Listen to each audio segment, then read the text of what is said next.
All right, we're going to be doing something brand new, and this is 5.1. And really, we're going to talk about radicals and a whole bunch of things in this unit. But ultimately, we have to rely on our knowledge of prime numbers quite a bit. So what is a prime number? A prime number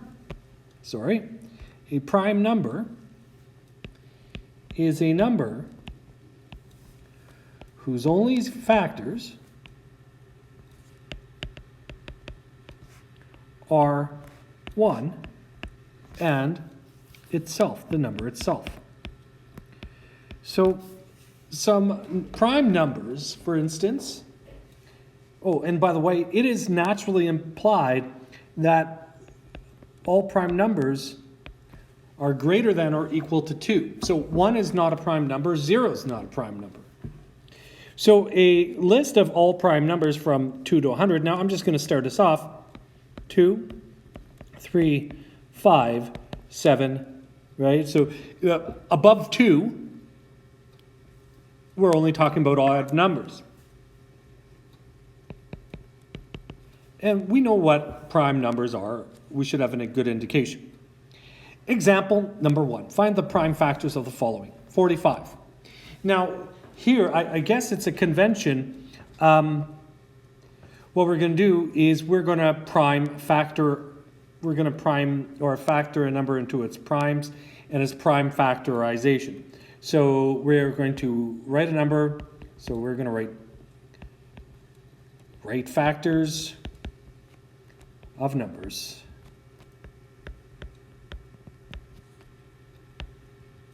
Such that all factors are prime. So 45. And this is just to help us out a bit here. So the circles will mean primes. So this is just to help us out because I think of 45 as 3 times 15. Notice how I put the prime number 3 in a circle. The non-prime factor, the composite factor, is 15. And it's in a square. So furthermore, I can break up the composite into its primes 3 times 5. So what does this allow me to do? It allows me to write 45 as 3 times 3 times 5. So you just take a look at what's in the circles. 42. If I'm going to factor 42 into its prime, probably the easiest thing to do, since 42 is even, take out the prime factor of 2. Well, 2 times what is 42? 21. Now, allow me to split up 21 into its factors, 3 and 7. Now, I'm going by this very quickly, but these are all lessons that you need to know.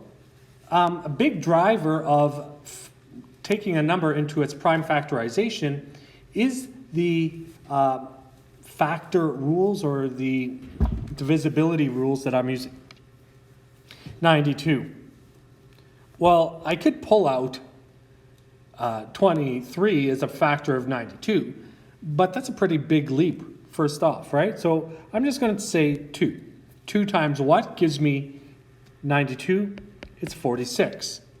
Now, wouldn't you know it that 46 is composed of 2 primes, right? 2, since 46 is even, it'll have a factor of 2. 2 times what is 46? 23.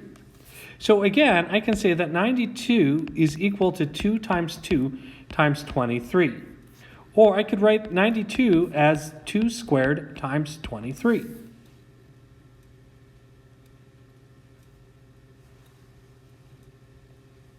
All right. So on your own, feel free to break some of these up, if you will. Now, some of them are easy, some of them are hard. 6 is equal to 2 times 3.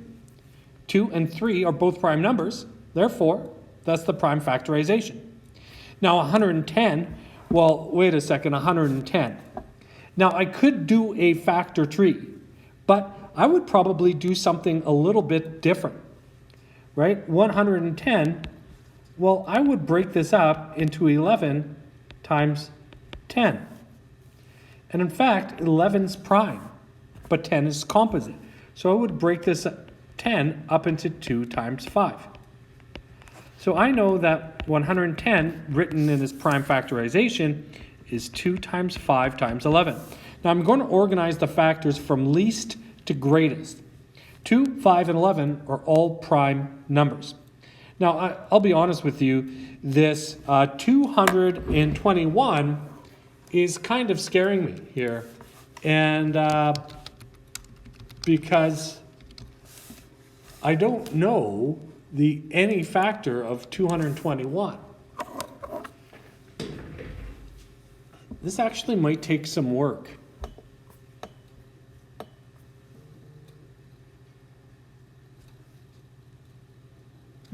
I'll let you think of it.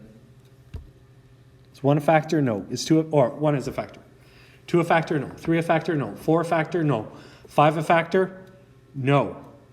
Okay, let me start over again. Is 2 a factor? No. The reason why 2 and all non-even numbers are not factors of 221 is because 221 is an odd factor. So let's only concentrate on odd factors. Is 3 a factor of 221? The answer is no. The sum of the digits is not divisible by 3. 5 is not a factor because the last digit doesn't end in a 0 or 5. 7. What's the divisibility rule for 7? No idea, actually, right? So I would have to do 7 into 221. And,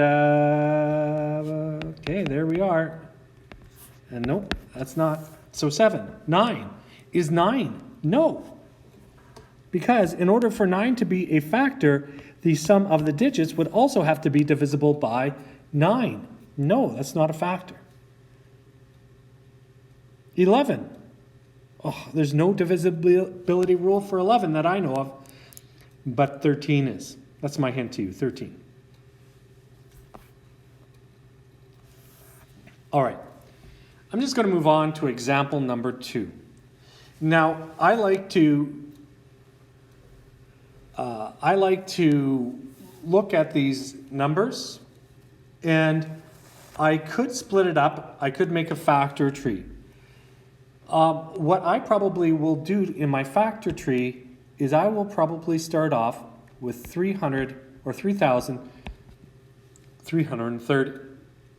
What are 2 factors of this? Well, instantly, I know that 10 is a factor, right? And what times 10 gives you 3,330?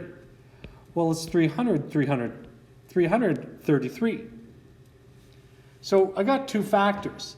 Is 333 prime? That's a pretty tough question. I would argue no. You know that 333 is not prime. 333 is divisible by 3. However, 333 is also divisible by 9. So take your pick. I'm going to say 9. And the reason why it's divisible by 9, because 3 plus 3 plus 3, the digits add up to 9. 9 is divisible by 9, so 333 is divisible by 9. So I'm going to divide 9 into 333. And what I get is, now it's going to take some time, and I wish there was something fancier about this, right? So I can split up 333 into 9 times 39. And 10 I can split up into 2 and times 5. So 2 and 5 are prime, so I'm going to stop my prime factorization right there and say, so this branch stops. But 9, can I factor 9? Yeah, I can factor it into prime factors of 3 and 3. Can I factor now 39? Let me turn my attention. 39. Can I write that into its factors? Sure. 39 has a factor of 3 to it. How do I know? If I add up the digits, those 3 plus 9 add to 12. 12 is divisible by 3. So 3 is a factor. 3 times what gives you 39? Now, if you don't know that off the top of your head, unfortunately, it's going to be a little bit more work. If you're really good at this type of math, it's going to start paying off. And in fact, it's 13. So what did I learn here? I guess I'm going to just take down the divisibility and break it down. And I know that 3,330 can be written as 3 times 3 times 3. My apologies. Should have a 2 in front, right? That's the smallest factor. 2 times 3 times 3 times 3 times 5 times 13. Now, taking care of the 2, I have 3 3s, 1, 2, 3.